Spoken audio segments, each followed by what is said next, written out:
Yo, welcome to episode 27 of Directly to You of Redirect Podcast. I am AJ of Redirect, and this week I was joined once again by my good friend Colton, who's back on the show to help me talk through yet another milestone in our mainline Pokemon game retrospective series, as we recently finished our Gen 8 playthrough. And this past week was a pretty big week for Nintendo Switch 2 releases and news, so we talked through a lot of that as well. On to the episode.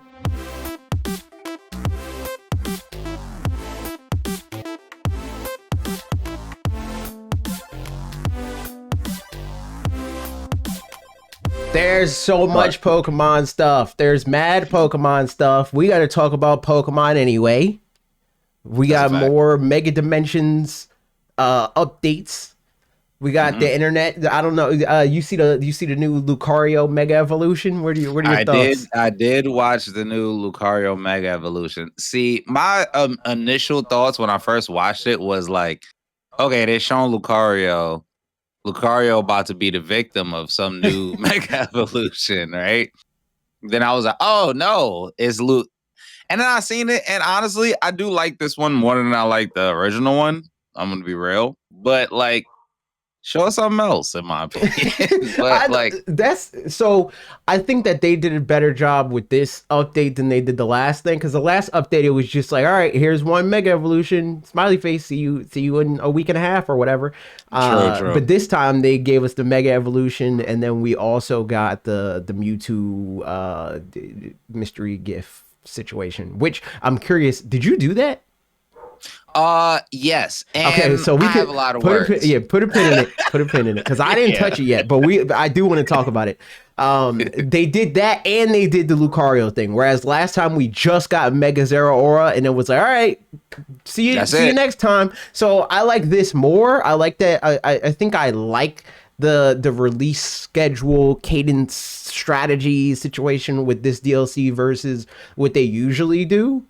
I like the fact that they're giving us little things along the way to be like, all right, here's something to do. And even if you don't have the DLC, you can get this Mega Stone. You can get this Pokemon. You can get this little story. I will say that if I could recontextualize what I said, beyond like, I guess my personal feelings of like, I'm used to Lucario, so I would like to see something new. Yeah. But if I was to look at this from like an objective like standpoint, that was way better. Like, just like what you said, like a way better strategy, in my opinion. Because people love to do the company greedy, give us one thing, company. You get what I'm saying? Like, that's the echo chamber. So like, I thought it was dope that they were like, yeah, this is the thing y'all gonna pay for. But guess what? If you're not paying for nothing, it's some cool shit you could get for free. Right. Here you go. And I was just like, all right, dope. And even with that, right, the Diancie shit, like, you knew about it, right? Yeah. I didn't know about Diancie. Oh yeah, so you did. I remember you asked me about this when it came out. You were saying, did you do the Diancie thing? And I was like, I did the Diancie. I did that when that first dropped. But I haven't done Lucario. I mean, not Lucario, Mewtwo. I haven't done the Mewtwo one yet. So like, as a person that like, I'd be on top of it, but I don't be on top of it like that, because I'd be having to do multiple things. Right. It was dope to see that, because in my opinion, that was like, oh shit, they added 2 extra missions to the game that you could do for absolutely free. And then like, then the new shit is coming out. And then even with what they showed with the new stuff, I was like, I feel like there's more there to it, and it was pretty interesting. So I liked it a lot. So did you see that the Mega Lucario Z is different? Like, it mechanically is different. Completely different. It looked like it got like a... So I'm not even talking about design. And it's faster, and it moves different. Exactly. Like, it's like... So its attacks happen faster. I think they're also stronger. I don't know what its stat setup is yet, but mechanically its attacks come out faster than other Mega Evolutions, and the meter runs out faster because of that. So I want to know, how many more Z Evolutions are we gonna get? I jokingly was talking about yesterday, and chat got mad at me, that I want a Mega Charizard Z, And I was like, if I gotta sacrifice Mega Flygon, then I don't know what to tell y'all. Oh, fuck. it's GG's. That hurt my soul a little bit, but it might happen, honestly, the way it's going. Hey man, I'm down for the for Mega Flygon. I'm here for it, but at the end of the day, I feel like Charizard does take 4-year-old priority me, in my 4-year-old me. In my heart, Yeah. Charizard takes priority, so.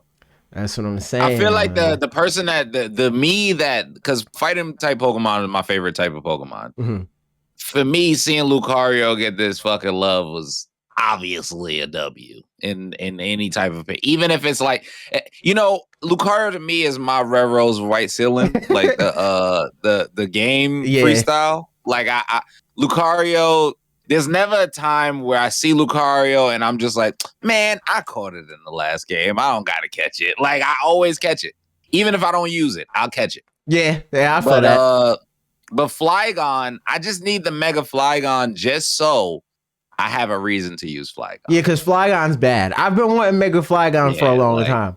And I just need a reason to use Flygon. And I'll say, like, full transparency, I'm joking when I say I want Mega Charizard. I mostly want Mega Charizard. I mostly want Mega Charizard because I know it will make Pokemon fans angry. And I love that. Oh, no. I love that, too. I love that. I love that, too. The type of Pokemon fan that, gets mad at what other Pokemon people like, that's the fan that's going to get mad at Mega Charizard Z, and I'm here for that. I love making them angry specifically. That's hilarious. So I want that. It would be a W. But yeah, like I said, I'm also down for Mega Flygon. I would love that as well.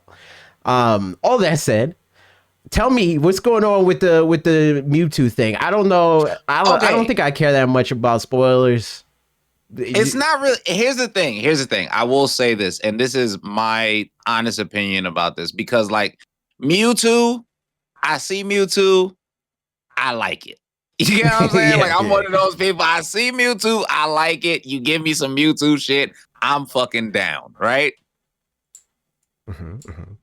There is an aspect of it where you just have to kind of figure out where Mewtwo is, right? Like there's no prompt. There's no exclamation point. You just gotta go. Do you care about if I say? I don't care, especially stuff like that, which we'll get to. So you just have to figure out that he's in Lysander's Cafe in the goddamn the basement third floor. Okay, and you go there and it's like, oh, the weapon is reactivated, and then your boy Mewtwo pops up, and you're in that small ass room and you gotta catch him, right? But my thing is from the 15 minutes that I played, that nigga has that 1% capture rate that he always has. Yeah. Cause I kept killing him and I kept restarting the mission, and then I would put him to sleep. I would paralyze him, throw quick balls. I was doing that nigga has the 1% capture rate. I'll be real. If you want to catch this nigga with the zeal of the Pokemon, I guess keep playing. But it really feels like this is you need the Master Ball. Yeah, he's a Master Ball. You need the Master Ball, nigga. You need the Master Ball. I messed up because I had extra Master Balls, because you get Master Balls in the Z Royale, the Infinite Royale. there's like a 4% chance of you getting it, or I think you get a guaranteed one, but it's within the first 15 times that you try doing it. And I already did. Okay, so I got that guaranteed one, and then I got another one after that from the random 4% chance or whatever. Yeah. I was watching Sierra's stream and she was trying to catch Diancie. So I thought I had an extra one. Turns out I didn't have an extra one. I gave her my last Master Ball. So fuck. I'm going to have to catch Mewtwo off the strength. Nigga, I'm going to be real. In solidarity, if at some one point you want to do a stream and we just try to catch Mewtwo, I'm so down. I mean, because I want to do it. We can do it after. Right? You know what? Everybody watching this after the fact on podcast services or on YouTube, you should have been here. Twitch.tv/watch redirect / the Colton Show. We stream here usually Mondays and Wednesdays, but it's probably just going to be Wednesdays now with Metroid. at least for the next like couple weeks, because I do want to get through Metroid mostly on stream if I can. I say all that to say, yeah, we should do that after we done recording the podcast before we do Scarlet. I'm so down. I'm so down. And hopefully I can just breeze through it. Hopefully, brother, because I'm gonna be real, right? Again, like I said, 15 minutes. I only took 15 minutes, and that's it felt like it. No. It felt like Reggie Steele times 15. Oh my god! It felt like Reggie Steele times 15. The only reason why is because I love the system so much, but you have to be so fast. Do you got your catch rate maxed out? Like, did you? Yes. Oh man. Yes. I literally did. I tried to do it. At first, I said, yo, no, I went and got mad screws, got my catch rate up. Then I went and I tried to do it again at nighttime, dusk balls. I ran out of dust balls, ran out of ultra balls. I was like, I gotta stop. I gotta go to sleep. But we're gonna try after this. Wait, so you didn't catch it? I did not catch it, brother. Oh, okay, cool. So we both catch it. Okay. We both gonna try to catch it off the string. All right, bet. I was under the impression that you ended up doing it. No. So, I don't have the Master Ball. That's what I meant to say. Okay. I meant to say that this seems like a Master Ball Pokemon, right? And I don't have the Master Ball yet. So I was like, fuck it. Yeah, nah, I gotta get my other Master Ball. I'm trying to get it off the string. I was being a good friend, and I cooked myself. You know what? But it's good content, though. I mean, it is. That is true. I did record myself trying to catch it, and I recorded myself literally being like, all right, man, I gotta stop. I was like, yeah, this is one of them, nah, you can't do it type of shits right now. I'm down. Yeah. I mean, we'll see. I'm really looking forward to this DLC. There's so much. There's so much. I come back to this all the time pertaining to Switch 2 in particular.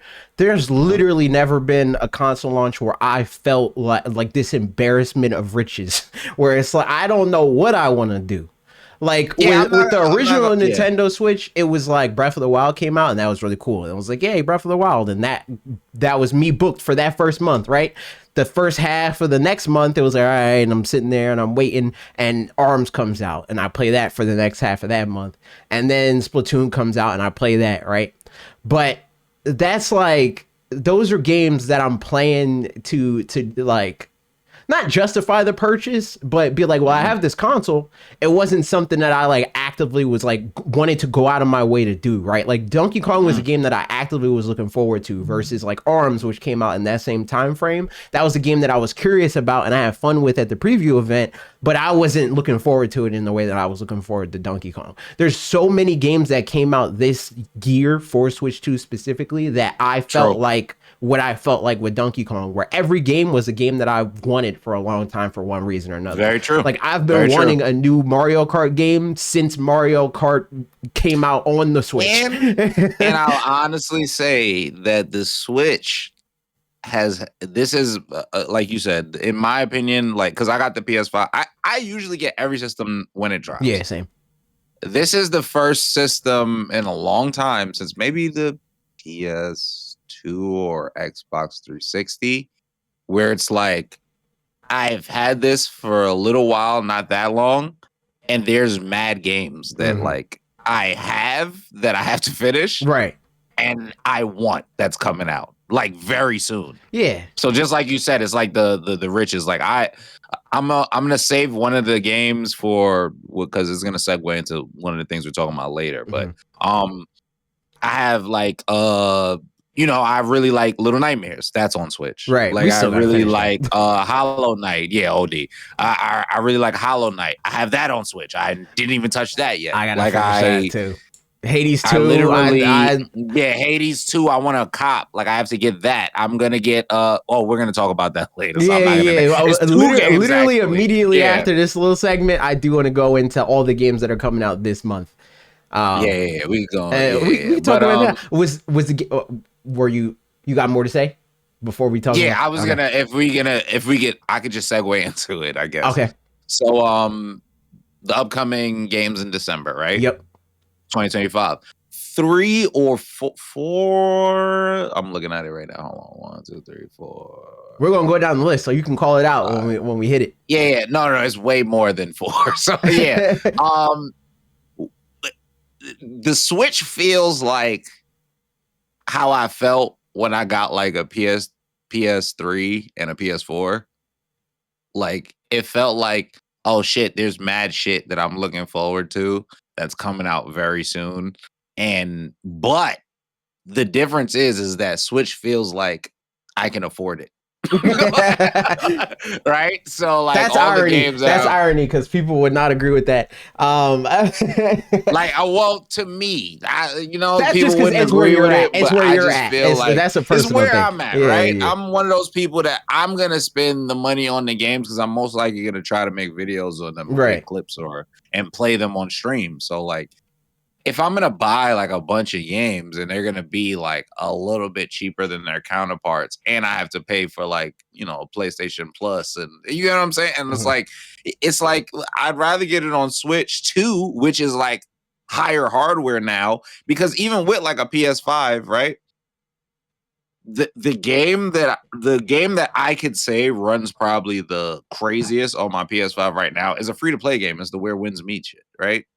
So it's like I'm not gonna spend money on like a bunch of games that like run the same on a PS5 the same way it would run on the Switch 2. I'd rather like spend the money on the Switch 2 version and see what the fuck going on over there. You can play it wherever you don't got it. And I can play it wherever I want. You get what I'm saying? And it's like, and it works out perfectly. So I was looking at this list and I was like, damn, yeah, I'm gonna probably get most of this shit on Switch. Like, this shit kind of crazy. All right, so let's go down the list. Marvel Cosmic Invasion, that's already out. That was immediately came out yesterday, December 2nd. Say that I am going to cop that. Need that. Like, need that. We were talking about it the other day where I want to play that on stream. There's too much. There's too much shit. It's way too much shit. I want to play Marvel Cosmic Invasion. I'm down for that. Assassin's Creed Shadows also came out yesterday at the time of recording. You was talking about it. I don't really have any good opinions. Ubisoft sent me this video game. Full disclosure, this game I opened the game yesterday when they sent it to me at like noonish, and it crashed. Like I want to say 20-30 minutes into the video game. I'm like, all right, okay. Early game jitters. This won't happen again. I booted it up. I got back to the point that it crashed before. It crashed again. Same spot. So I'm like, all right, you got one more time. I got to the same spot again and it crashed. So I was like, all right, GG's. I'm not playing this game anymore until they patch it.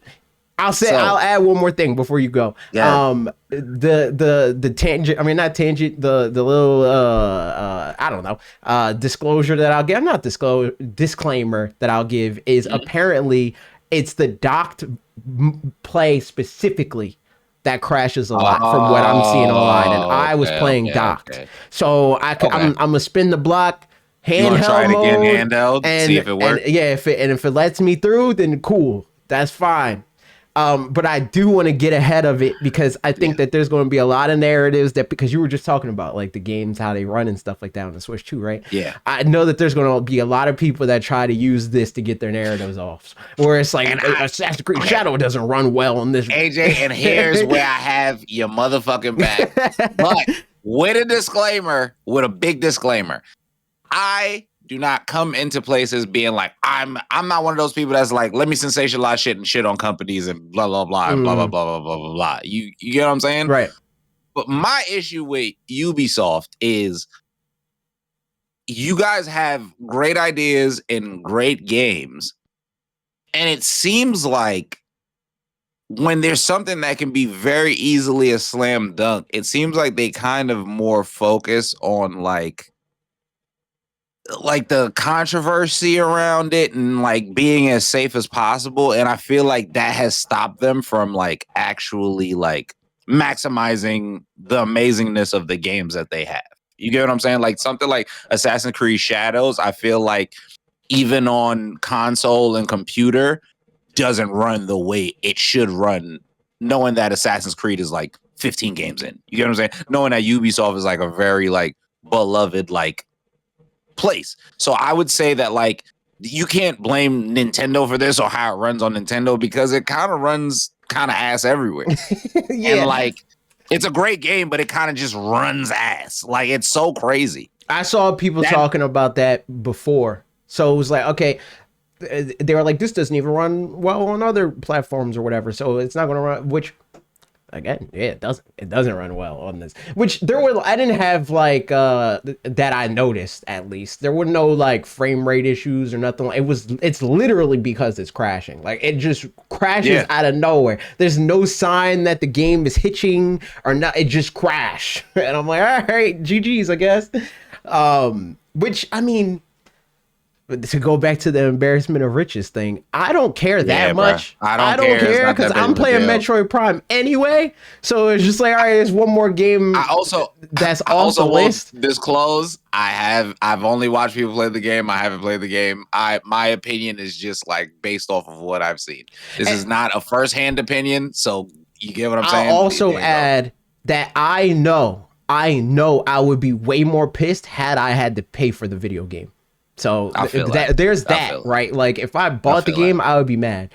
Usually, and when it comes to like getting a game for free, the thing about it for me, where people will look at it like, oh, like you're going to be nicer to the game because you didn't have to pay for it, blah blah blah. No. If anything, it gives me more reason to be as honest as possible and like as front facing about the thing, because to me, it's putting my reputation on the line. It's something that I need to I have to spend, at least the way I look at it. Some people, they get codes and they don't care. They just like, I'll try the game if I like it, whatever. If I don't, whatever, you know, I may or may not play this video game. When I ask for a code, I go out of my way to make sure I give it a fair chance and like try to play the game, right? Like to me, it's like it's the same investment that it's mostly the same investment that I would give to a game that I paid for, because I care a lot about my time. I care way more about my time than I do my money.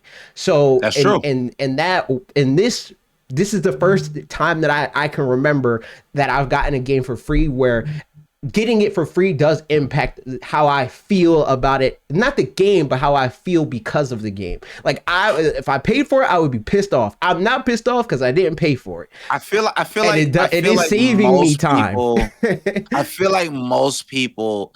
Okay, so I got a real weird rabbit hole we about to go down, but it's going to be real quick. But I feel like that's why demos need to come back. Yeah. Right? Yes. Like, I feel like they cut the demo out on purpose so that you spend your money. But what they didn't count on was that like we spend our money, we get the full game, quote unquote, or the actual full game, and then we fucking hate it, and they don't understand why we're so fucking angry. I think that's the weird thing though, because it's like I can't even really put this on like it being a company wide thing, because because Star Wars Outlaws runs phenomenally. And you know what? That does play to your point, because it's like that's a game that runs well, and we have a demo for that.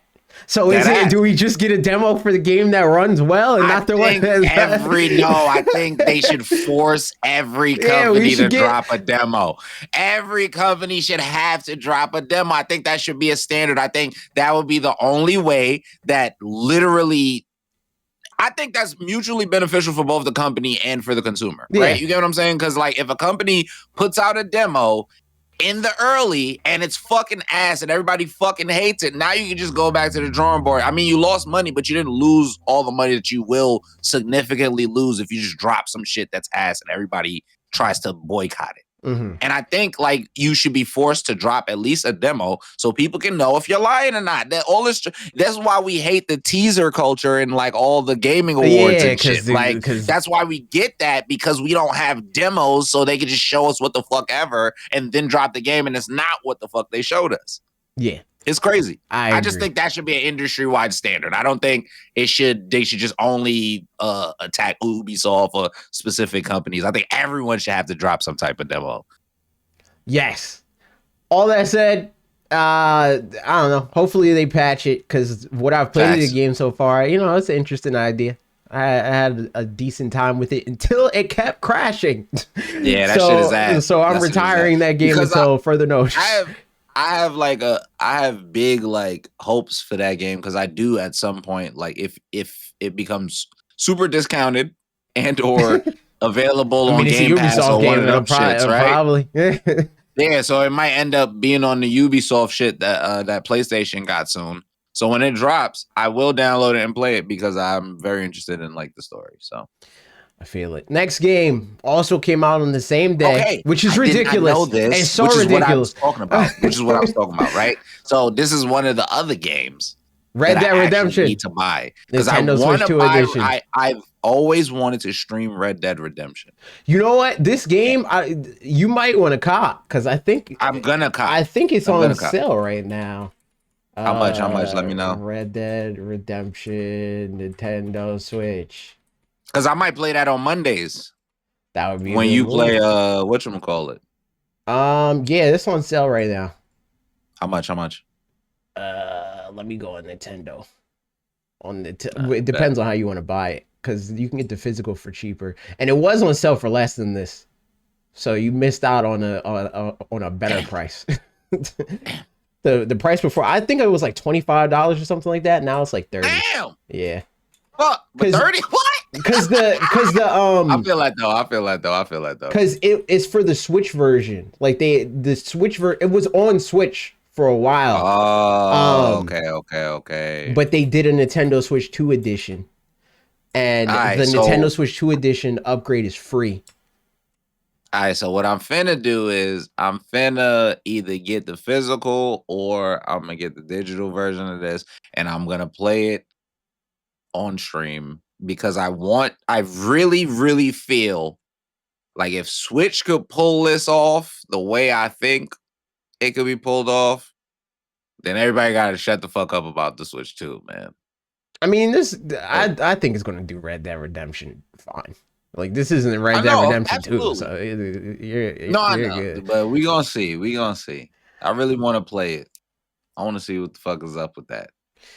But yeah, that's another game that came out same day, which goes to the same point where it's like there's too many games, because just on December 2nd, December 2nd, there was like 5 games, which another game, I don't know what this is though. Simogo Legacy Collection. I have no idea what this video game is. I don't know what it is. Discover the playful history of Simogo, the creators of Cyanide, Wild Hearts, and Lorelei, and the Laser Eyes. Simogo Legacy Collection preserves the 7 games. Thriller. As well as a wealth of bonus content. Choose between touch, button, motion control. Okay. Okay. So shout out that. Yeah. Whoever's into that. And then we finally move away from fucking December 2nd. We're on to December 4th. Fucking day. 2 days later. Metroid Prime 4 Beyond on December 4th, which at the time of recording is today.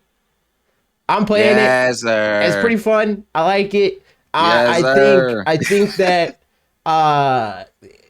so I don't know. I think that there's a lot of people that are like mad at this game or want to be mad at this game because of the NPC thing or whatever. And so far, the game has Wait a minute. Mm-hmm. Put me on. What you talking about? So people are mad about there's this in the previews of the game. They did like around the same section that I'm doing right now, like the first like 2 hours of the game in that area. Mm-hmm.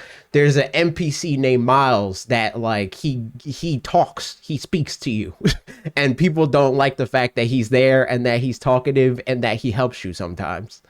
And for me, as somebody that when I'm playing Metroidvanias, one of the things that stops me from wanting to play a Metroidvania is that like being cagey about certain details and like hiding it behind like visual information that's not immediately apparent. I don't mind that, especially like in my experience so far, it hasn't felt like a handholdy thing. Like there was literally one moment when he was like, maybe go this way. I was like, I had to jump on something to go to the next area, and I was heading in the other direction. He was like, baby, do this. And I was like, oh, and then I went and I did that. But knowing me, I would have went all the way back. I would have went and tried to do the whole other thing that I wasn't supposed to do. And then I would have just got tight at the game and now I wanted to play the game. So for how I play so far, at least I like that. And I will say that I am starting to understand more what people like the Prime series specifically. A lot of it is like to figure out what you need to do next. You need to scan something. And it's like, I don't know what I'm supposed to do, so I need to scan something. And that's not a habit that I traditionally have, but I have been doing that more in this video game. So I think it's a combination of me like that clicking for whatever reason, and also when I did like, you know, when I leaned on the training wheels, they were there and I didn't have to fall. That's pretty dope. And me personally, I'm down. I'm here for it. I don't give a fuck if somebody's talking to me in a goddamn Metroidvania or any type of Vania type game. I play Hollow Knight and shit. I talk to people all the time and they don't say shit sometimes. Sometimes they say shit. Sometimes they do. That shit is hot to me. And I like it. The like reviewers and stuff. I don't want to call out the specific reviewer, but I'm thinking of a very specific reviewer when I say this. There was a review. I'm not going to say it. I'm not going to mention. Okay. But there was a specific reviewer that's like, this is cringy dialogue and people don't talk like this, and this guy's a nerd, and it's like, you talk like this. You sound like that guy. First of all, he's you. First of all, you are a goddamn professional nerd, nigga. What are we talking about? Like people are like, yo. The self-awareness be crazy. It's so crazy. It's so insane. Because this like literally like somebody was complaining that it's like, oh, this guy, he's like talking to Samus and he's like, Samus Aran, he's like so excited about meeting Samus. That's so cringe. And I was like, bro, that would literally be you if you met her voice actor. Like, also, and we're talking that would literally be him if Kojima was in his face. Yeah. He would be way worse. Way worse. But the whole time we're talking about a freaking intergalactic bounty hunter superstar. Like any normal person would be like, whoa, you know what I mean? Like, so I just feel like we went from like, if you know Metroid, if you're a person that actually has followed Metroid and played Metroid for most of your life, if you read the dialogue, there's no point in telling me you've read the dialogue in Metroid games from like the Super Nintendo and the Game Boy. Like, this is high art. This is Shakespeare. Yeah. This is Shakespeare. This is cinema. Yeah. They wrote this shit amazingly. Exactly. Like, no, nigga, like you literally what's happening is the things that's always happened, but now there's a voice behind it. Yep. Like, and you now, because you're aware that there's a voice behind it. And this is a thing. Some people lack imagination, so they wait for something to happen. Mm-hmm. Me, you know, nigga, we've been playing Pokemon, we be voice acting. Like, I've been doing that since I was a child. I've been making up voices for the people I meet since I was a kid. That makes it more enjoyable. That makes it more than what it is. Dialogue is dialogue. It can be corny, but it can also be made amazing if it's put in the right context. I think in this situation, it feels like it's less that again, I'm so far from what I've played. It's not that the dialogue is corny. It's that the scenarios are corny, and there's no masking that. Like it's just a corny game, which is fine. And, you know, it's like this whole the sci-fi thing. It's campy. It's corny. It just is. Those situations though is mad funny because imagine we're going to war. And I have all the badass weapons and fighting skills, and I run the wrong way. It would be mad corny to be the nigga be like, yo, super badass guy. We're definitely supposed to jump on this tank over here. What are you doing? But like that helps us, nigga. But that's corny. It's not cool. But like, nigga, we got to do that. Like, so I just be like, everything is perspective, and I think it's funny when niggas have perspectives like that. Yeah, I agree. Next video game, I will never play this in my life. This is a Wolf game. My son Wolf be telling me about this. This is their third game, Octopath Traveler 0. Also on December 4th. Crazy. Insane. Shout out them. Octopath Traveler. Nintendo sent me the first one. I didn't play it. I gave it to somebody else that was on the channel at the time. And they fumbled and they didn't do it either. I'm fucking crazy. But hey, man, I'm not an RPG guy. Never been. Yeah, man. So, I mean, they got a demo. They always drop a demo for Octopath Traveler, and I always download it, and I always play it, and I always hate it. So I'm gonna do it. I'm gonna do it again. I'm happy for y'all that are looking forward to this game. What's the next video game? Also on December 4th. Again, Football Manager 26 Touch. Hilariously, that is called Touch because I'm not touching it. Yeah, no, I'm good. Pass. I'm good, but like, if y'all need to be a football manager, and y'all want to do that, man. Y'all got that. Sonic Racing Cross Worlds, Nintendo Switch 2 edition. This is hilarious to me, funny to me, also December 4th, but also makes sense. Ben was trying to get the narrative off that he's going to play this game, so here it is for Ben. Ben, shout out Ben, man, he did it. There it is. Skate Story. We're off at December 4th, but it's December 9th. Skate Story. Next video watch game. A trailer for this or something.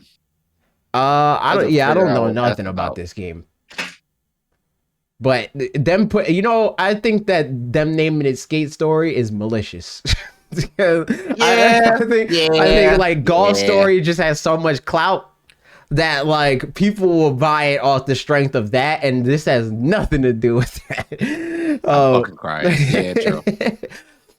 December 10th. Mega Dimensions, Legends EA, the DLC is coming out December 10th. I'm definitely playing that. I'm there. I apologize to Metroid. I'm putting a pin in that video game when that DLC comes out, and I will not return until I am done with this DLC. For real. Next video game, Warhammer 40K Rogue Trader. This is a Colton game. This is a Colton game, chat.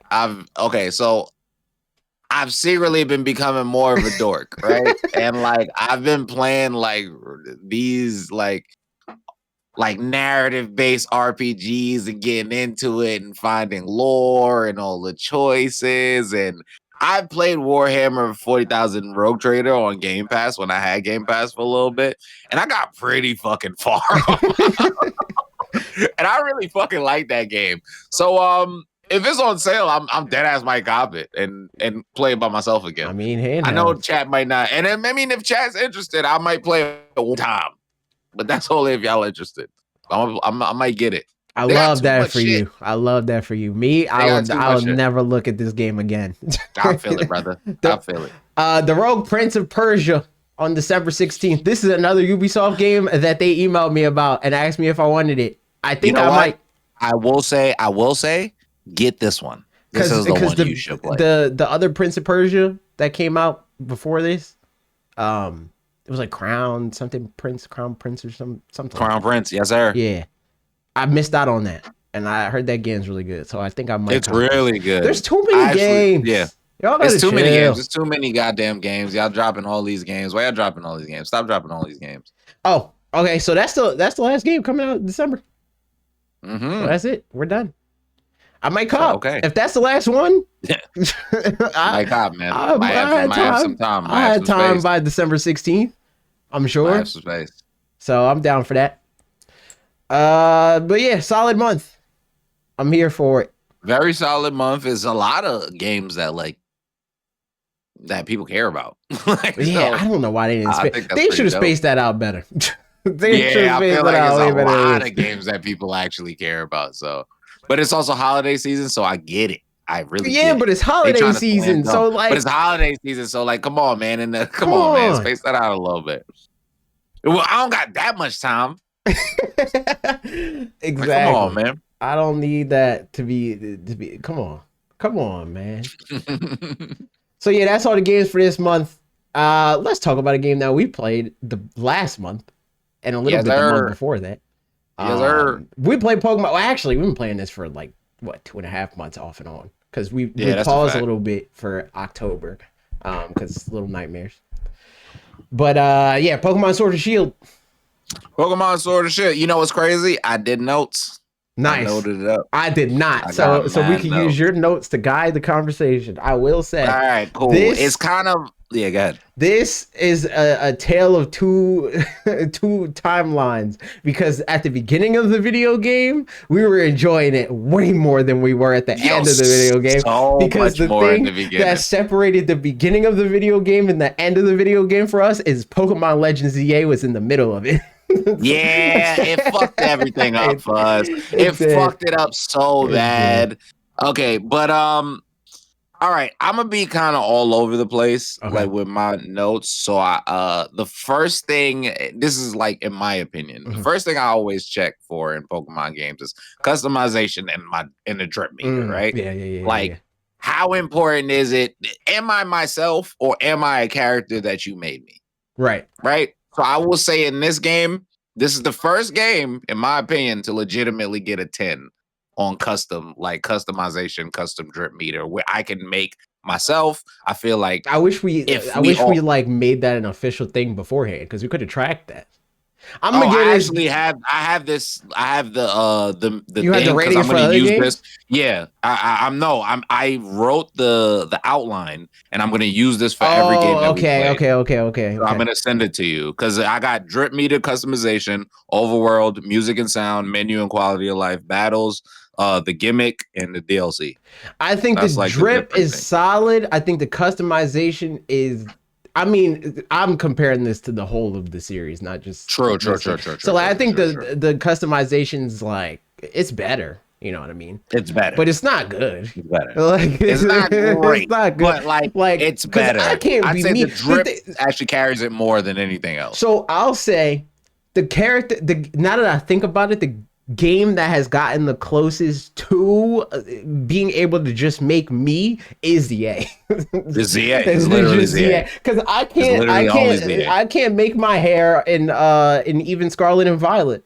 And I Yeah, true. definitely can't in this game. Oh, So in this game, um, I just got cornrows. yeah, true. Which I will say, and I'm speaking from I'm pretending like I didn't play ZA. that's fair. Right? Yeah, Like yeah. I'm pretending like I didn't play ZA. I'm like, damn, this is probably the first game where I feel like I could kind of make myself. Okay. Like Yeah. I kind of can make myself. That's Like fair. I feel like if we go online and we're all doing the Dynamax battles, and we'll talk about that later, like not everybody looks the same. You Right. get what I'm saying? Yeah. Unless That you're is true. rocking a That's very definitely true. specific fit, right? Right. So I say the drip that was lit. That made me feel good. Now we'll go to Overworld, right? Okay. So Overworld, there's some good, some bad. Townsville lived in. I really like the map outlook. You can see the Pokemon out in the Which overworld, is which a I really, huge really W. big That's the W. biggest W That of was the the biggest video thing. game. That was the greatest thing ever.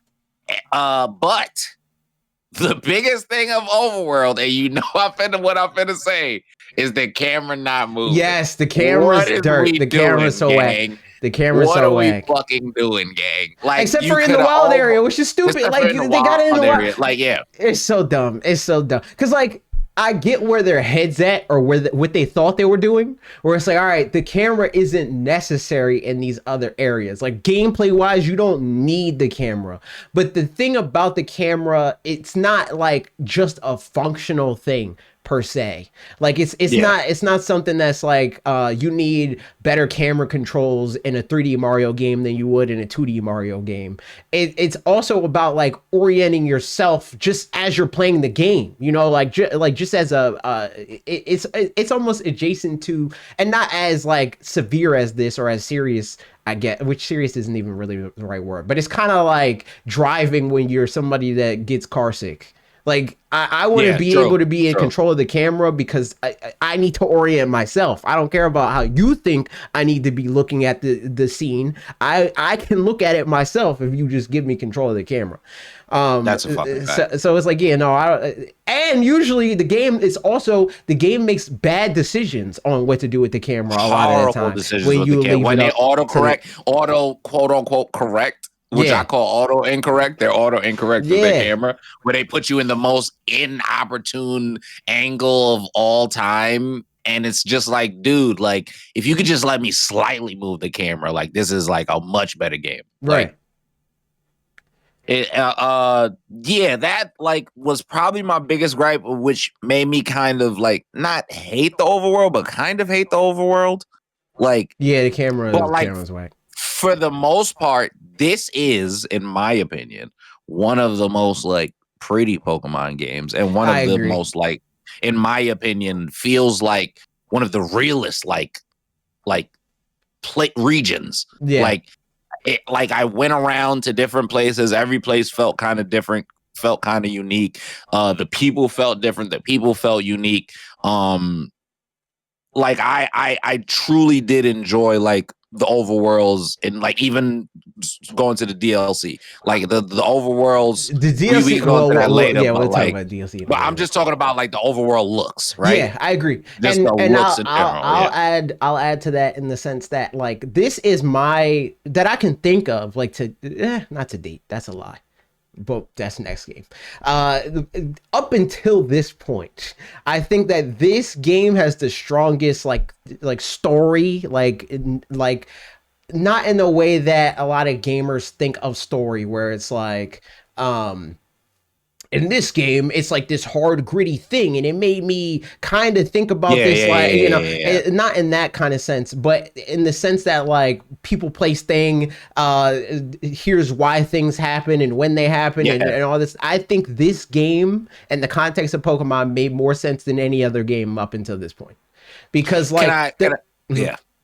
were you gonna say? No, I was gonna just say to just piggyback off that and to just strengthen that. I also believe that while you said that about the story, I feel like this game brought back the concept of rivals, Yeah, like, and like the concept of rivals not being like participation trophy people, where they feel like actual people with actual goals that are actually really that want to do real. things for Like, themselves yeah, that and want to do not things just for be a hero themselves and not sidekick. just to be, I want to make you stronger Yeah, type of person. You get what I'm saying? And right. I appreciated that. Hmm.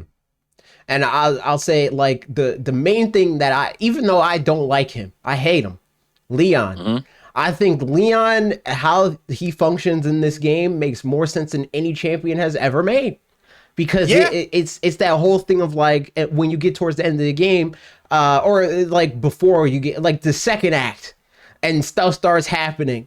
And Leon's like, all right, bet things are happening. You go live your life, 11-year-old. I'm going to take care of the thing. I'm the champion. Yeah, like I'm the this champion. is I'm my finna go job. actually do this. Right. And I was like, what? A real champion handling things? Telling a child to not run into fucking danger?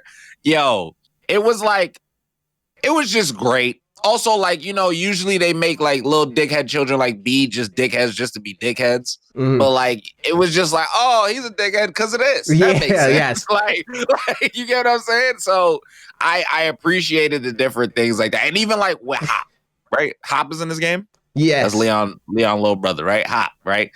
Hop had some of the best, dare I say, character development from being a bitch I've ever seen ever.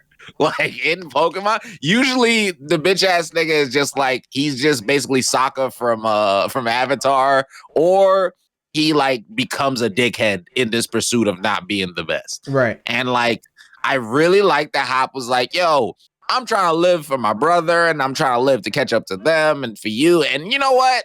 Maybe I should live for myself. And I was like, you know what? That's fucking hot. That's how you learn.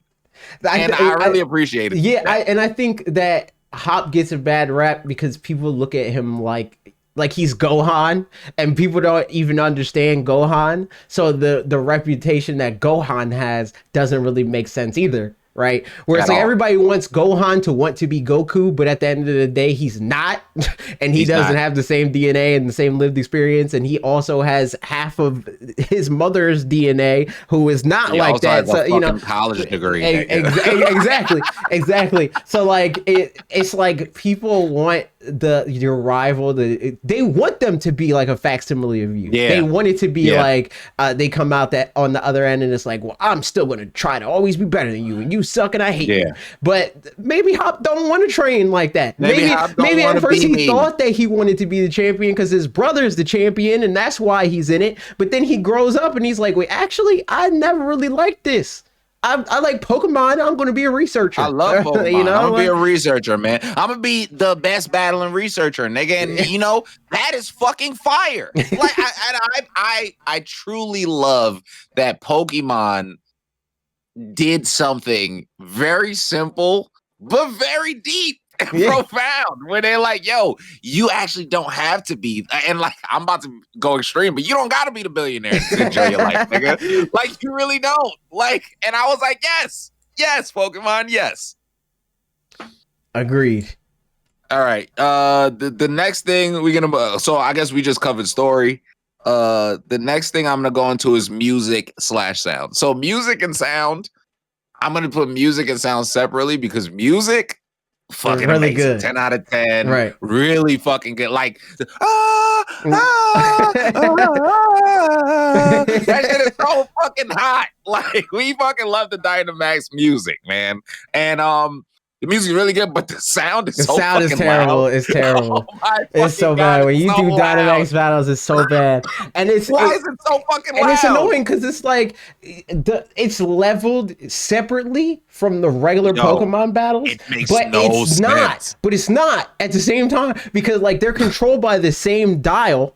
So like I turn the off rip, I turn it down because I know that it's loud. I know it's loud when you're doing Yeah. Dynamax battles. Yeah. But when you do regular battles, it's too quiet because it's on the I'm like, same. what the fuck? It's like oh my god, bro. Why you ain't do like a little MIDI or a little sound to separate? Yeah, Like, the audio mix is terrible in this video game. that for shit is sure. that shit is bad. All right, and now we can move on to like menus and quality of life, right? So I think the menus are sleek. I think them like making us able to do everything from the menu.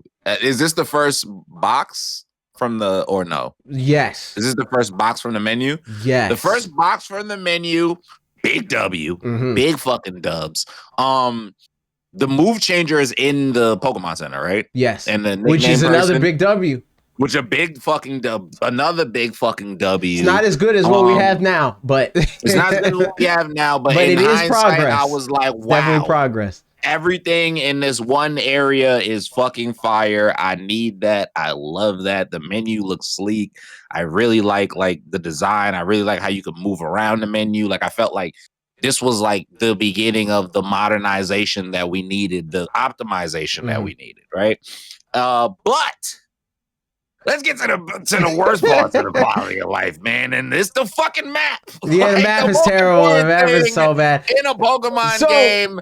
This is It's the map. technically a DLC critique more than anything, because the Okay, yeah. regular map for the It's pretty game good. is not pretty good. bad because it doesn't need to be good, because it True. functions in the same way that regular mainline Pokemon games do, where your progress is linear. So you don't, it doesn't True, it's not hard to know where you are on the map because you're just going down a straight line.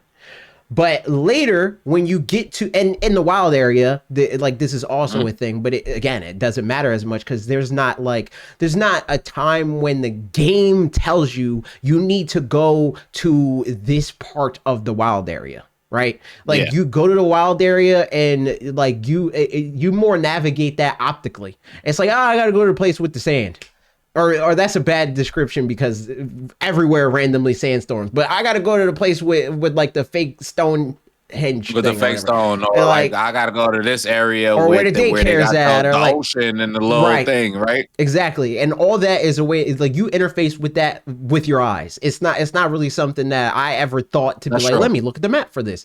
But when It's you pretty get easy. You could see it, Right. Like it's a big place, but it's like, oh, I can see everything with my eyes if I look around real quick. Exactly. But with the DLC, when we get to that's Oh, when the God. map becomes very bad because you do have to go to very specific areas and to be able, and it's a bigger map. So it's harder to be like, well, I'm here. So I just got to go True. here to here and blah, blah, blah. Like it just is, it's not good. It's not good. It's not good. It's not good Because it's not real. but It's not a we will- real. It's not. Whereas like later Pokemon games, it's you're using Google Maps. You're using like GPS. Yeah, This is you're GPS. using MapQuest. And Yeah. and in the beginning, like before you get to the DLC, that doesn't matter. You don't Yeah. even realize it. Okay, we're gonna put a pin on that because while I was playing the regular game, AJ is actually 100% right. Because while I was playing the regular game, it wasn't really a problem because every place that I needed to go to next looked different. It Mhm. didn't look the exact same, and it wasn't like a isolated area where it's like northeast, northwest. So it's this in this corner, and everything looks kind of the same. It was like, oh, I'm going on this path that's gonna lead me to this town, and when I get to this town, it looks completely different from the last town that I was at. Right. So I know which way I'm going, the right way or not. So we're gonna put a pin on that. But like, still, I noticed off rip, this map is an old school map. Yes. Like it's that ass. Like sure. I'm pulling out an old school map and putting a circle where I think I'm at. Like, so yeah, we can move on to battles, and this could also be gimmicks as well. I'm gonna come off the rip right now. Do not give a fuck about Dynamax. Yeah, Dynamax is not a good gimmick. It's not a good gimmick. It's just one of those things where it's like I'm finna OD and shit on this person. Yeah, it was like how I felt about the super moves. What was it? The mega moves? What is it? Z moves. Z moves. Yeah, it's like one of those things where I'm like, I'm gonna just shit on this person real quick. But on the flip side of that, Dynamax battles with the homies. Yes. It's super fucking fun. Yeah. Oh my God, do I love that shit. I agree. What, like, doing it in the base game is like, nigga, I actually don't really need this, but I'm gonna do it because they're doing it. But like when you do the Dynamax battles on the flip side, that's when it becomes really motherfucking fun. Right. And then another small quality of life thing that we talked about during the Pokemon League was before you battle everybody in the Pokemon League, you could switch your Pokemon out. And I thought that was really fucking cool because it feels like the anime where it's like, oh, I'm going to bring a specific team for this specific people. And we even made it a challenge. We was like, we're going to only use 3 Pokemon, even though we got 6. Like, and it gives a different level of fun and imaginative and creativity to a game that's already pretty good. So, and I think that's the thing about it too, where we didn't really touch on. I don't know if this is like it should be. Maybe you should add it to the document if it's not already there. Like the Pokemon, like the Pokemon in terms of like what we wanted to do, like who we wanted to use and all that stuff, right? I think that this game continues to improve on that, on the bio diversity in the video game, where like we wanted to have multiple rotating teams, and that just inherently made the game more quote unquote challenging, right? Where it was like, okay, like you said about like even like before the Pokemon League, we were even doing it in gyms where it's like I'm going to use this 3 because this is this gym, and I just caught this Pokemon on this route or in the wild area, and I want to use them for this, and that ended up serving as like a pseudo like level cap, where like in theory, like if we wanted to OD, we could be like, all right, I want to get every Pokemon on level 100 because I can just do Dynamax adventures and get all the candies and stuff like that. But we didn't do it like that. We really just had like certain days where it's like, all right, this is a checkpoint day where we hoard our candies for when we do want to bring in new team members. So we're not spending an obnoxious amount of time doing the monotonous grinding for the sake of grinding. And we were able to spend more of our time having fun using the Pokemon that we caught and want to use. Literally, you know what I mean? Literally. It was pretty lit. So I think this game does a really good job at that too. And there's like, it's going to inherently happen the more games that come out, obviously, the more Pokemon there are that are available. But I think that even discounting that, the Pokedex, like just the new what is this? Galar, the new. I was about to say Paldean, the new Galar, which spoilers, even crazier. The new Galar Pokemon, they're pretty good. There's a lot of new Galar Pokemon that I'm like, I want to add that one. I want to add that one. I'm switching out this one. Pokemon. I'm not gonna lie, I fucked with the Galar. I fucked with the Galar Pokemon. I fucked with the Pokédex. Like you said, I just added Pokemon to Pokédex as like a category. Mm-hmm. We love the variety. We have multiple teams. It was a lot of like fan favorites. It was a lot of new types that we could add to the team. I guess we could talk about the starters as well in Pokemon and Pokédex. How you feel specifically? I think the starters are pretty good. There's only this is how I look at it. Mm-hmm. And some people get mad at me for this take, but I think my favorite one is Sobble. I like Scorbunny's okay, but I ignore Scorbunny because Scorbunny to me is like the one that the algorithm wants me to like, and that makes me not like it. and then Grookey is the Chikorita to me, where it's like there's like aspects of it that I like I don't outright hate it, but I don't like it. You know what I mean? And but the thing about Grookey is like is flipped in terms of like what Yeah, 'cause ranks Rillaboom where in goes terms. fucking Yes, Rillaboom goes crazy, So and that's the fucking ideal hot. thing. Like if I had to choose an evolution to not like outright, it is the second one. And you know they know that because that's why middle stage being awkward, that whole Yeah. trope, like that's why that's Yeah. a thing. Because if they're gonna make one that's like it's the middle stage, and that's where this is at. It's like Grookey's fine. Like if I had to rate Grookey's like a 6.57. Thwacky's like a 2, and then Rillaboom is a 10. Damn, that's Rillaboom crazy. goes 'Cause, crazy. alright, so my opinion on the starters is this is another round of 3 W's, right? Okay. In my opinion, there's no starter that I hate. There's I pick Score Bunny, Yeah. but like you I said, do want to I feel add. like the I do more- want to I add feel real like the- quick. yeah, go ahead. Raboot is crazy. Raboot goes crazy. Like Raboot does go crazy. I like Score But, Bunny. you I know, like Score this- Bunny aesthetically, but again, it's like I'm fighting against the man on that one. I feel. But this is no. But But what I was Cinderace, I gonna don't say like was, him. but this is what I was gonna say. The first two, Score Bunny and Raboot, I fucking love. Yeah. Cinderace is just okay. Yeah. And like I actually love Grookey. I love Thwacky. I Like, hate have the him. completely I want to kill him completely with fire. different. I have the completely different like opinion than you Mhm. when it comes to because once I seen Thwacky, I was like, oh, the next shit finna go crazy. I said, oh, you in your awkward teenage phase, your next phase gonna go fucking crazy. And it did, and Rillaboom came out fucking crazy. And then Sobble, you know, Sniper Gang, that's fucking pretty fire. cool. I don't know. I got nothing to say bad about Sobble and like I have nothing to say about like that line. I just feel like this is a 3W lineup, another 3W lineup. Whoever you pick, I'm not mad at it. That's fair. I just feel like I'm That's not mad at fair. it. Thwacky makes me angry, but I'm cool with all the other Pokemon. So it's a pretty solid lineup, all things considered. I feel But it. I feel I it. do get irrationally angry at the existence At Thwacky? of That's crazy. That's crazy. I hate him so much. My boy just an angsty teen trying to I fucking don't think. drum, dude. Actually, I was about to lie to y'all crazy. I was about to say I don't think I hate a Pokemon, a starter Pokemon more You than do. Thwacky, You but do. that's not true. You do. I You hate. do. I think the one that I hate the most is. Why is it so many grass ones? I hate so many of the grass ones. I don't like Thwacky. Hold on. I don't like Quilladin or That shit sucks. I That's hate probably the Quilladin. worst one. I hate Quilladin. Is Quilladin the worst one? I hate Quilladin Quilladin. might be the I worst one. hate That him. shit actually sucks. I hate feel him. like, But I also feel hate like- Dartrix. I hate Dartrix as well. Let me see what Dartrix look like. Oh, is it the fucking It's the, turn around and die? Yes. owl? Yes. I hate him. I hate him.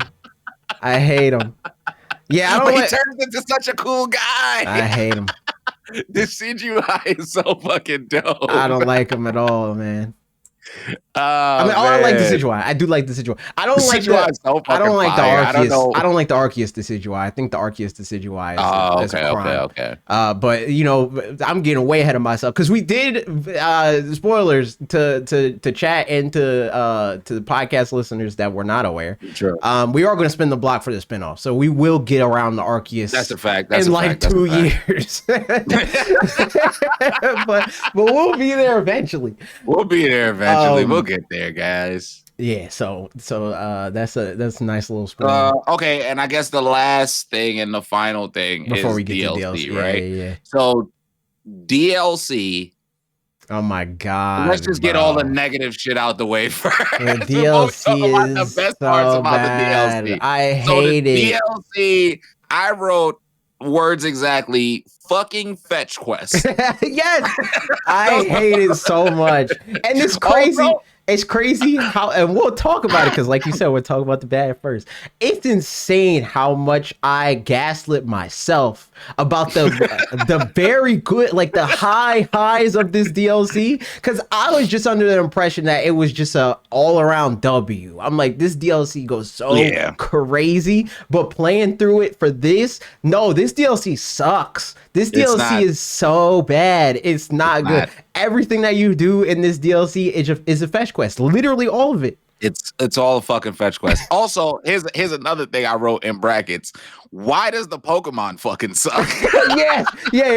The Pokemon are also bad, and I think that's kind of like so the bill that I'll shoot for the DLC a little bit is that's hurt a little bit by the fact that we're rapid firing every Pokemon game known to man. So like these Pokemon that like people are being able, man, I haven't used this Pokemon in years because the last time I played, Gen 6 was 4 years ago or whatever, or more. But for us, we played Gen 4 like 6 months ago. You're like, nigga, what the hell is like, this? Just here. Well, y'all got all these, y'all trying to nostalgia us to death. I hate it. I just used this Pokemon 3 months ago. You want me to use it again? That's crazy. So I will shoot them a little bit of bail in that regard. I'm gonna give them half grace, but the other half that I will say is if I came back to this DLC after I haven't played Pokemon in a while, and all the DLC Pokemon was like basically like it was like Gen 1, Gen 2, right? Or like it was like Gen 1, Gen 2. They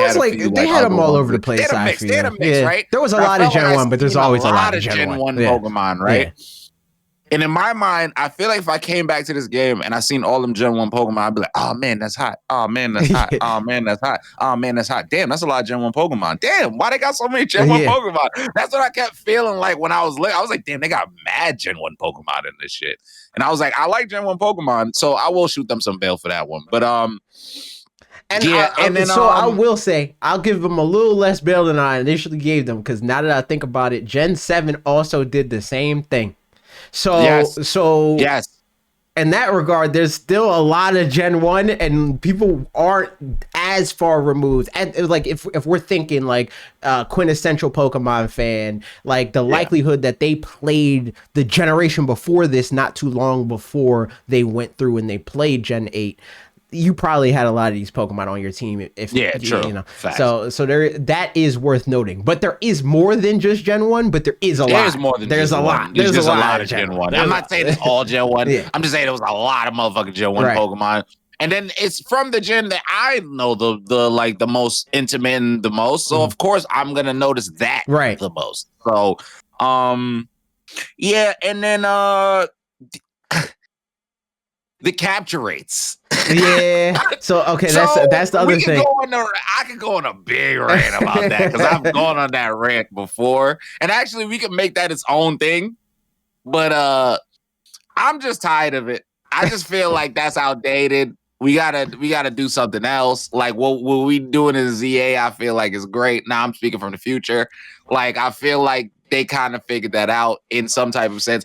I will see how the Mewtwo shit kind of will throw a wrench, but I would much rather try and then y'all make me restart it than waste all of my shit and then like I gotta turn the game off and turn it back fucking on. But and I'll also add, like, at least with, granted, I haven't done the Mewtwo one specifically yet. But what I will say is when you're struggling to catch a Pokemon in Legends EA, there are things that you as the player can do to influence it. It 100% is a thing where it's like, all right, well, I'm going to sneak behind the Pokemon and I'm going to backstrike it, and then that's going to increase the capture rate exponentially. Whereas in this game, it's literally just spray and pray. It's like, I'm going to throw this Pokeball and I'm going to hope for the best. Hopefully it works, man. And you might be there for 40 minutes or you might be there for literally 3 seconds. Yeah. You get what I'm saying? We have both extremes, both of us. And we both had both extremes. You get what I'm saying? Like I have a whole, I will link it, but I have a whole video of me getting mad at Registeel. I also wrote fuck Registeel in my note. We both crashed. We both were angry at different Pokemon. It was the one stream, Cole was mad at Registeel, and then immediately after that, I was mad at it was one of the birds. I can't remember. Which bird was I can't remember which bird was it. Was it? I think it was Moltres. It might have been Moltres. It might have been Moltres. Yeah, I think it was Moltres. But like it's like one of those things where it's like I feel like I'm being punished for enjoying the game. Yeah, like I feel like that's such a fucking horrible feeling. It's so dumb. It's like, so stupid. Like, why am I being punished for enjoying this? For wanting to like I feel like I should have a say in some type of sense. Yeah. And I feel like even if ZA is giving me the false sense of it, they're giving me more of a sense than I've ever felt before. Like you said, I could influence. I hit the nigga froze. I hit him with a backstrike. That's a way higher percentage than 1%. Right. It might be 3%, but that's better than 1%. You know what I'm saying? Right. But I feel like I'm doing something, which I appreciate way more. Yeah, I agree. And I think that it also does a better job at like making it feel like, because the thing, like they want to make what they want is they want you to feel like you accomplished something, but not everybody's going to feel like that when you're bumping your head up against RNG. Like some people do, you know, some people feel like that sense of accomplishment because the game told them that they achieved something. But me, I only feel that sense of accomplishment when it was actually difficult to do. And tedium is not difficulty. Tedium is a lazy way to make you feel like you're enduring something, and that feels like difficulty. But it's not hard to throw a Pokeball over and over and over and over. It's literally not hard. I mean, you know how I know it's not hard? Because I could make a fucking bot that could do it for me, nigga. So why the fuck would that make me feel great that I can make a bot, sit at my fucking computer, sip tea, eat food, smoke, do whatever the fuck I want, right? And then it'll catch that Pokemon for me immediately. I didn't do shit. So, like, that's why I'm just like, okay, I get, y'all gotta, and then they kind of did figure out a way. This is why I also will probably have to make, like, a video into a little rant about me taking back a lot of ZA hate. Like, a lot of ZA hate. Because again, like you said, we got to the DLC and it's like that meme, like the nigga looking out the window, he's smiling before ZA, and then it was the nigga that's depressed on the other side. Absolutely. Absolutely. It was like, that's just how I felt like playing the DLC. Also, hot take, I'll punch Calyrex in the head. I don't like him. I do not like Calyrex. Yeah, I don't like him either. I don't fool with that brother at all. I do not F with that brother. But let's talk about the one shining thing that AJ alluded to earlier. Dynamax goes so crazy. Is one of the best thing Pokemon has ever done. It's literally the gold standard of what Pokemon. It's the best Pokemon feature they have ever done. It just is. So I'm a person that got into this very late because I told AJ I never finished Sword and Shield, right? So I would watch them do the Dynamax adventures, and I never knew what the fuck they was actually doing. I was like, this looks mad interesting. They're going down. It's like, it literally is like a little roguelike. Like you go through the little branches, you pick this shit. I was like, okay, I like shit like that, but I never really understood the mechanics. So then I skip over that and I go to Scarlet and Violet, right? Mm-hmm. Is Scarlet and Violet after Sword and Shield? So I go to Scarlet and Violet, and then we're doing like, the battles over there. I'm like, this is all right, but I felt like that other shit was way more fun, and I never get to fucking play it. So fast forward, we beat the shit, and now I can play this with the homies. Mm-hmm. So now I'm like, oh, the shiny Zygarde shit, now I get it. Yeah. Where I'm learning the mechanics, wide guard. You know what I'm saying? If I get the mime, I gotta put up screens or reflect, like. And or if you get the ice type, you just swing. You get what I'm saying? We got the whole fucking strategy. And I was like, this is fucking fun.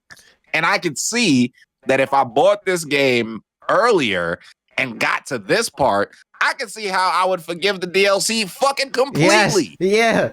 Because that's most of it. That's and you know what? And that's also the thing, right? Where I think Pokemon, because the inherent gameplay, and this includes Dynamax Adventures, to be clear, the gameplay sucks. But that's because the gameplay is scrolling through menus and pressing the A button, right? Yeah. But everything around that is what's interesting and what's fun to think about and talk about, and like it's set dressing for all the other stuff, right? Like, you know what it is? It's ethical gambling. Kinda. But it's ethical gambling, but only like the picking the Pokemon part and the it gives us something that, like, we're cooperating on, that takes a little bit of strategy, but also it's like it's just a conduit for us to also just talk about whatever we want to talk about, Facts, so like we can focus more on the conversation. And I say that to say like I don't want to use that to like absolve people because I think Pokemon fans do this a lot too, where it's like, well, I like my cozy game. I think that that's also true for games that take mechanical effort, like Smash Brothers. We also have the same kind of conversations, and that's just because me and Lee and Mars are like pretty good at Super Smash Brothers, so we're able to have those like more in-depth conversations while like back of our mind playing the video game and still you know have being able to have our cake and eat it too in that way. But with Dynamax Adventures, it adds some of that depth that exists in playing something like Smash. And I like that. I like that, and also having something that's cooperative to do, I think, just makes it easier to want to do. You know, like I think it also is probably the easiest segue to let somebody new in. Yes. Because I feel like usually like you guys always include me into every group and multiplayer scene that y'all do. And I felt like this was the easiest for me to integrate into while not knowing shit. Right. Like I literally was like, I was like, this. I was like, oh, yeah. I don't got to teach you about what a reverse aerial rush is. You know what I'm saying? Like, I'm like, if I was 2, this is easy. This is how you parry this. And like, you know what I'm saying? Like, so I was just like, all right, bet. Like, so I was just like, this is probably the easiest but also I feel like it was probably also besides besides like Dynamax Raids is the same thing. I feel like this is the easiest barrier of entry where it's like the hardcore gamers can play with the very non-hardcore gamers, and it's non-stressful for both parties. Because worst case scenario, we just got to say, just click this. Just do that. Yeah. You know what I mean? And then kind of, like it's a perfect little microcosm of like what the problem is with the game because it's not that deep. Like the fact that we can literally tell you like this, like relatively like high level strategy to be like, this is how this works. And, like we're going to be able to one hit KO Zygarde because we're going to stall turn 1 so that we can get these acid sprays off. So it could be -4 before we hit it with an ice move, and because it's ×4 to ice, it's going to get one shot. You know what I mean? Like, and we got all this other stuff where it's like, this Pokemon has this ability, and like this Pokemon has this other move, and I'm going to coaching you, and like that sort of situation, right? We're able to just click it. Like it doesn't take no labbing. And I was doing amazing. Exactly. So good. So it's like, the meeting of like why it's not deep enough, but also the like it's deeper than just click flamethrower because that's the one with the highest number, So I think Dynamax Adventure is very cool, and I hope that we get both. I want a mode that has that same kind of value, where it's like this cooperative thing, but also the gameplay, like the actual minute-to-minute gameplay is fun. That's what I want. It's mad fun. That's the best case scenario. I need all of that. But this is the closest that we got so far. Because going in a raid, battling, one and done, y'all get out of there. It's fun, but like I really like, just like you said, the going to which way we going, guys. Like the conversation within that, like us deliberating, niggas being like disagreeing about stuff. Yeah. I feel like that just adds an extra layer of community that, like, right. The Pokemon community kind of like be missing because like the hardcore players be too hard, and then like the softcore players be like, hey man, nothing serious ever. It's like and we gotta find the middle ground. I think it would be so cool to like have that same kind of thing where it's like, but on top of the like, all right, what moves does this Pokemon have? I'm also like, this Pokemon kind of slow, and why does it move like that?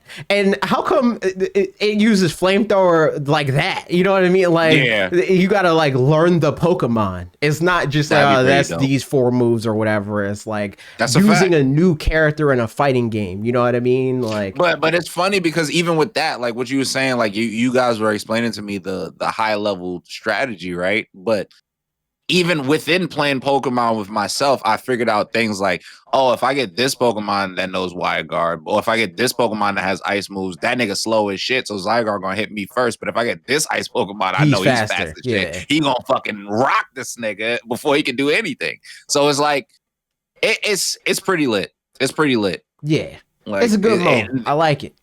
It's the highlight of the thing. It's like I literally have talked it, including Trev. I have talked multiple people into buying that DLC, being like, "That's the best thing about this video game," and it is purely because of Dynamax Adventures, which is insane. You know what's mad funny? What's mad funny? I was gonna say earlier until I remembered Dynamax Adventures that I feel like I wasted my money, but then I remember Dynamax Adventures. Yo, Dynamax Adventures goes so crazy.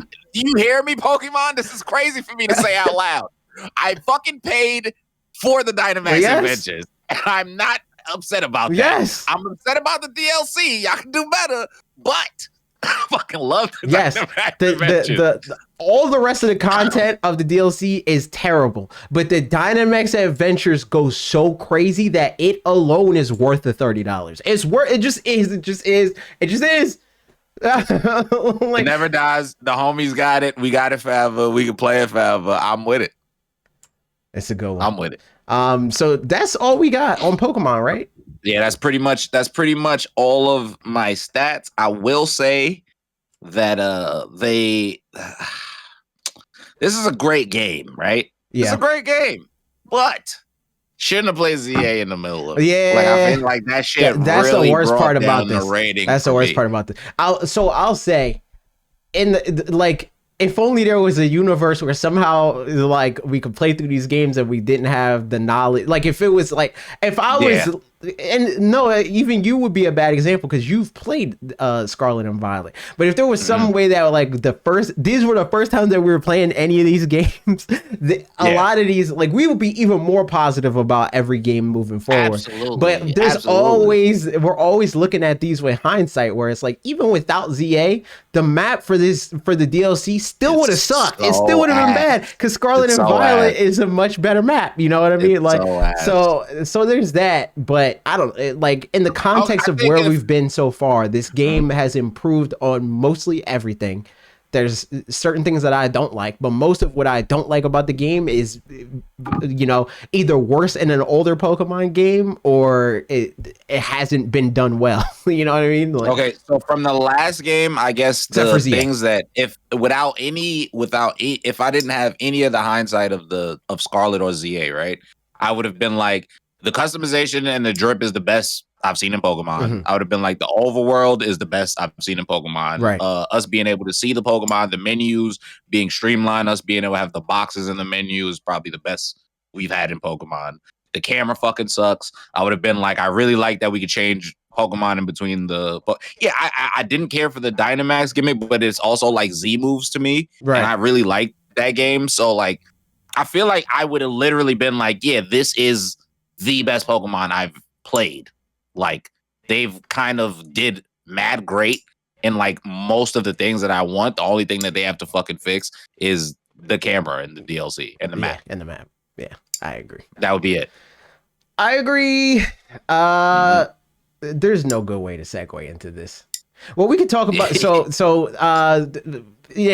no great way to segue. This is a good way to segue into another thing, which we kind of already talked. Nintendo bought Bandai Namco Studios Singapore. They bought them. They did it. They did the thing.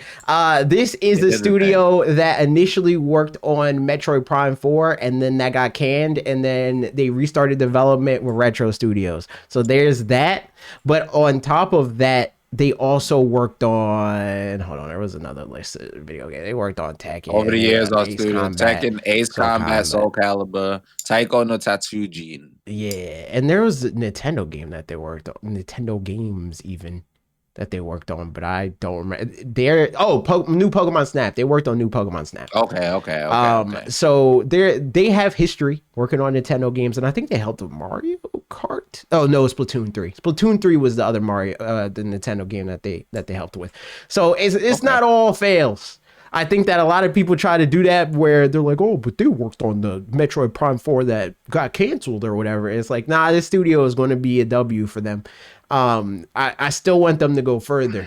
More. Buy Studio S and buy Studio 2, and then I'm happy. I don't need Okay. them to buy the entirety of Bandai Namco because, like, I've mentioned it jokingly before, I think, on the podcast, where it's like, I don't need them to own Tekken. I think that's kind of nasty if Nintendo owns Tekken. I'm That's not fucking gonna lie. hilarious, by the way. But That just means Super Smash Brothers, the new Super Smash Brothers on the way. We're way more niggas. We're like the most crazy Tekken characters ever. it'd be so insane. Honestly, I would fucking get into Smash Brothers competitively if they bring most of the Tekken niggas over.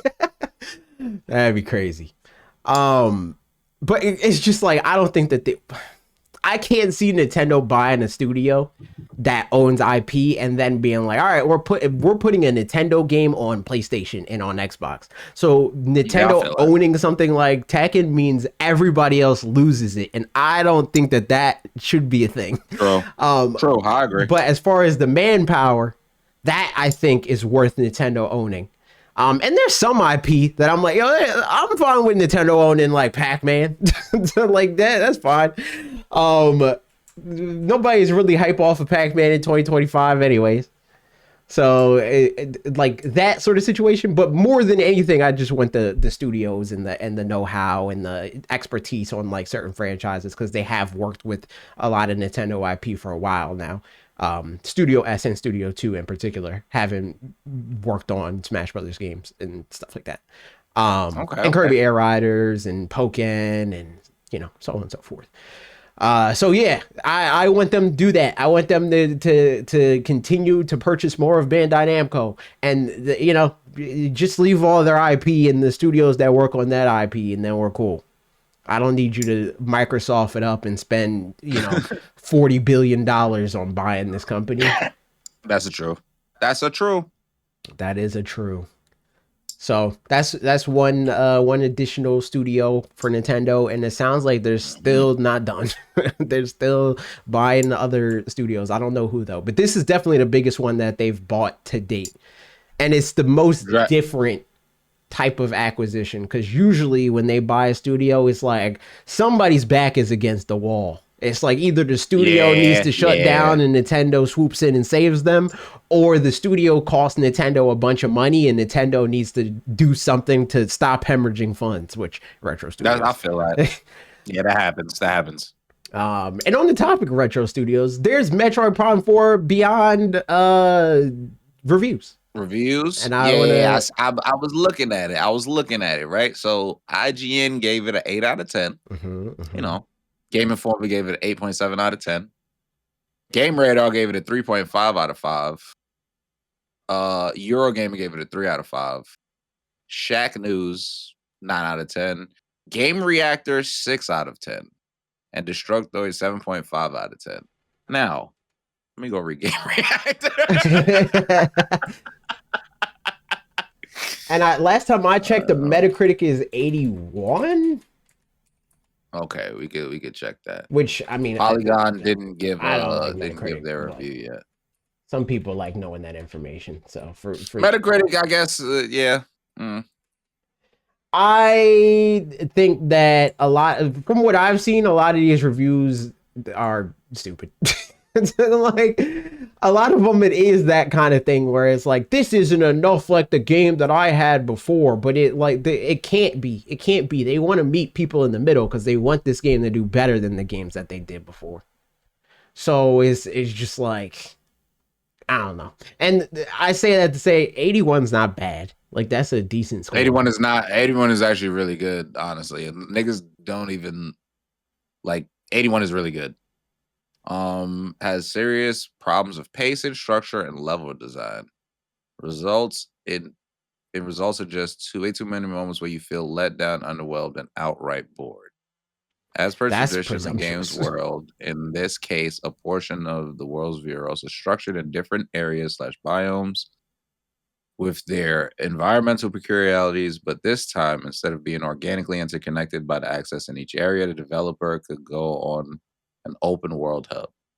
I don't know if it could have worked if designs according to modern standards, but I do know that it's probably the biggest problem in this game as it has designed like the very first open world we saw. Yeah, around the GameCube. What are we getting mad about? So Again, as because there's an open world hub area instead of like I think that the phrasing of that, like them saying that it's more organic the way that Metroid did it before versus the way that it is now, is hilarious, because like the way Metroid did it before was objectively less organic. Where it's like, all right, we're all in this like interconnected like one planet thing, and one moment you could be on this lava portion of the world, and the next moment you're in ice, like that kind of thing. It makes more sense that there in between that is a desert to connect all these disparate ideas and stuff like that, right? Like I think that makes more sense. And on top of that, it's just like this thing where Metroid and Zelda games have traditionally been connected in the sense that like their play style, like the way that they're structured, is very similar. And I think that this game just didn't follow suit on, like, it's not Breath of the Wild. It's trying to still be Zelda and the way that Zelda has always been Zelda. How people were complaining that Breath of the Wild's not Ocarina of Time. This game is what Breath of the Wild would have been if they didn't decide to do that. Basically, True. From what I have played so far, it's just a traditional Zelda game, which is just a traditional Metroid Prime game, but it tries to do some things in between that to make it more digestible to people that don't vibe with that as well, which I think is fair. I'm about to say something that's gonna get Metroid people mad, but that shit is not as intricate as they trying to make this fucking seem. It's like niggas is just like, yo, you could tackle this shit in any type of way, and then they're saying you could go to any biome at any point, and that's fucking false. Because I played Metroid since I was a fucking child on the Game Boy that was black and white, and you literally can go in any direction, but you're hard fucking stopped if you don't have the fucking thing that you do. So you just have to track all the way fucking back to where you went. And like, that isn't I don't think that's a technological marvel. Like, I think that's you wasting fucking time and like doing some shit to be fucking cool, which I am not against. But like, for you to act like that is such a fucking problem, that a game is like, hey nigga, maybe don't go this way because you don't got the thing. Like, then that sounds like a you fucking issue. Like, it's not like, it's like because they find fun and they think that it's like inherently like it's more exploration, that I went the wrong way and I got lost. And for me, that adds to it. Forget the fact that most normal people get frustrated and stop playing the game entirely when that sort of thing happens. Like, it does not make the game better for 90% of people that are going to play the video game. So to design the game around, and that's why Metroid isn't as successful as Nintendo wants it to be, because for so long they designed the game around that 5% of people that like getting lost in the video game. That's not how most people feel.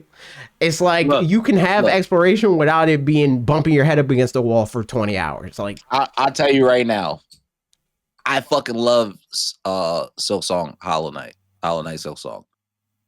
I fucking hate that the map has to be like a slotted thing. Mm-hmm. What do you mean I have to? Why I can't just purchase like this? What do you like mean? Yeah, that, like I think like, that's the stupidest part of the fucking game. Ability slot. Why is it taking up an ability slot? Like, you get what I'm saying? Like, I know that niggas. I know that the people that originally play these games like to be frustrated. They like to feel frustrated, like to feel like I gotta carefully do this and pick the right things to do this and do that. But like, things like that really feels like a paywall for something that should be right. Like, like, nigga, we need maps. Like, if I buy a map, like, it don't just fucking magically disappear. Like, if I don't have it on my person, right? Like, and a map is not like, I don't know, man. I just don't like that shit. I feel like people that like are like, oh, why is there an open world hub? Why is there a hub world? It's like, nigga, when we played Metroid, you go into the save room, you can literally pull up a map that's a hub world. Like, you literally can and retrace your steps. You're literally doing the same thing, except now, like, you just, like, it's like a fast travel. My thing about that is you don't have to fucking use it. like Like if you have to use it to get from one biome to the next, that's fine. But like, there's no like I don't know what people want. They want like a hallway with a bunch of enemies that will kill you before They you get want to the same game that they've biome. always gotten, but 4K this time. Yeah, That's what they want. But I will say complain. that so far, from what I've seen with the desert, a complaint that I already think I'm going to have is the fact that you got to collect those crystal things in the desert, because that's basically just mega shards, and I think that that's terrible. I'm not opposed to having open worlds and hub worlds and stuff like that. But it needs to be justified, like gameplay wise. It needs to make sense. Like if the gameplay justifies the fact that it's there, and it's not just there to be like, I'm like that other thing, which again, to their credit, that's what this kind of feels like. But again, it's what they wanted. They wanted the Ocarina of Time. Like the same people that are complaining about this are the same people that's like, not every game. This game is Ocarina of Time. It's not an open world game. It's Ocarina of Time. That's Hyrule Fields. Y'all wanted this, and you got it. That is what they want. They got it. You got the updated version of the game, the last game that you got. Yeah. Why are you mad? Yeah. Truly, but I'm having fun. I'm having fun with Metroid Prime 4 so far, which I didn't necessarily expect. Granted, who knows? Maybe next week I come back here and I'm angry. Maybe I'm not having fun. But so far, 2 hours in, you're having fun. I am having fun. Speaking of having fun, Mario Kart World got updated again. I gotta update my shit. I gotta update it. We gotta play this game again. We gotta. That's a fact. It's messed up. I literally got it after y'all was playing. I was about to say you just missed us. It was Tuesday. Literally just missed the friend. When I see it, I was like, damn, I missed the friend circle of when niggas played it all the time. Yeah. Yeah, you just. It's all good. Well, we got to get back now as an update. Yeah, we got to bring it back. Because, I mean, to be clear, I still love this game. I'm always down to play Mario Kart World. I feel that. It's just a thing where it's like, niggas is on 2K now, and I'm not trying to, try to talk them out of not being on 2K. So that's really what happened there. Like, I would still be on this game regularly if everybody was playing it, but people on 2K. Fuck it, man. Our friends specifically be on 2K. Our friends specifically, yeah. But new update, they rearranged some stuff. You can do customize. There's I think it's specifically Cheap Beach. I think it's They said this feature lets you set which items appear. Yes, there's supported in VS races, balloon battle, coin runners, and the room and online playing wireless. Okay. So the patch notes are very long, but I was just trying to highlight a thing that that's what it. Koopa Troopa Beach. So Koopa Troopa Beach, they added a lap. No. They changed the layout. I'm so confused. There's one of the beach levels. They added an additional lap when you do the knockout tour mode or whatever. Oh, okay. Because something that people complain about a lot was how not every race when you do the interconnected courses, they just do one lap and then they end.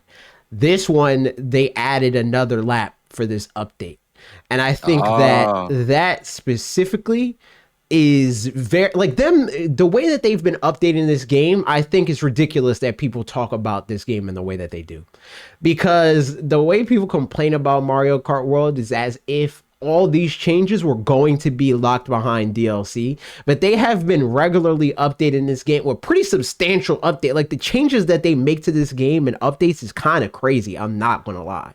Any other game, this is like even Mario Kart 8 on the Wii U, this would have been a $10 download.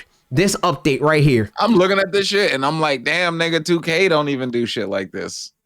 Yeah, and this is mad detail. It's version 1.4. You know what I mean? Like, yeah, the amount of stuff that they added to this is insane, and it's not even the first time that they've done this. These updates are really good. I think Mario Kart World is very much so underrated by the internet because they want to get their narratives off. That makes sense. But I'm very much so interested in jumping back into this game. Yeah, I'm down to definitely jump on. For sure. Get up on the game. That look mad fun. And then there's another game that I'm very much so down to jump back into this game as well. Dragon Drive. Dragon Drive 1.20 survival tag mode got added. This game mode in Japan is like called like devil killers or something. It's crazy. That's crazy. But it's basically like a not Among Us, but kinda, where like there's like people that are assigned the devil role in the Japanese version. I don't know what it's called in this one. But you're assigned the role and you gotta infect everybody else. It's called survival tag, I guess, out here. Yeah, so you gotta get all the survivors. That sounds mad fucking fun. Yeah, it looks. I think it looks sick. I already was having a lot of fun with Dragon Drive. That sounds like it will help you with your maneuverability. Yeah. Yep. So that looks like a very cool mode that I'm down for. They added stuff to like stat lines and they made adjustments to how bots work. They added a feature to enable friends to delete their own record. I mean, to enable players to delete their own records. Once deleted records cannot be restored. Obtained trophies will remain even if records are deleted. They fixed some issues with the game. General updates, change software title. Dragon Drive. The demo. So wait, is that the same app? That's funny. The Global Jam demo they converted to a demo. Whereas before it was like a beta. Oh, it was a beta that you could only access. Okay. But now it's the Dragon Drive demo. But like, honestly, I could see somebody like get the demo to see if you enjoy the controls or whatever. But like the value in this game is playing it with other people. Definitely. I don't think that this game is going to be that much fun if all you're doing is playing it with bots. Playing it, yeah, that shit is whack. So the demo I think is not that great. It's good for what we were talking about at the top of the show with the Assassin's Creed thing, where it's like you get the game and then it turns out you don't like the controls or whatever. I could see that being like, oh man, I didn't want to spend $20 on this or whatever, right? So for that, the demo's worth it. But I think if you tried it and you like the controls and you got friends that want to play it, or even if you want to play it, it's like worth it, if man. People said that they want to play it on stream, I will play this game on stream. This is the game that I actively look to play. I want to play. It's Dragon like literally like. It's a game where like the learning curve was mad fun. Right. Like I never felt like it's like one of those things where like sports games usually is one of those things where it's like, damn, I missed the fucking craze. So I can't be good ever. But like this is one of those games where it's like if you a Dragon Drive sweat, no disrespect to you. You should play other games. Like, I feel like it's one of those games where, like, if you're really good at Dragon Drive and, like, that's, like, that's your bread and butter, then I understand. But, like, if you're, like, good at Dragon Drive, you're not doing content, you're just, like, in your crib, really good at Dragon Drive, please play other games. Yeah, do something. Go play real basketball. Crazy. That's how I also talk to, like, Madden and 2K people, right? Like, if you don't do content, you just in your crib, grinding all the fucking time, please try to play other games. Like, because you just stressing yourself out for the grind and you not making no money on, nigga. Like, what's going on? Unless you have a group of friends that are like that too. But that's what I'm saying. Like, unless y'all are, this is literally something you enjoy. That's your shit. Like if it's a social thing, that's also, I got nothing. That's also cool. I got or if this is like literally something where it's like, in my soul, I need to win at this. I need to be the best at this. I also respect that.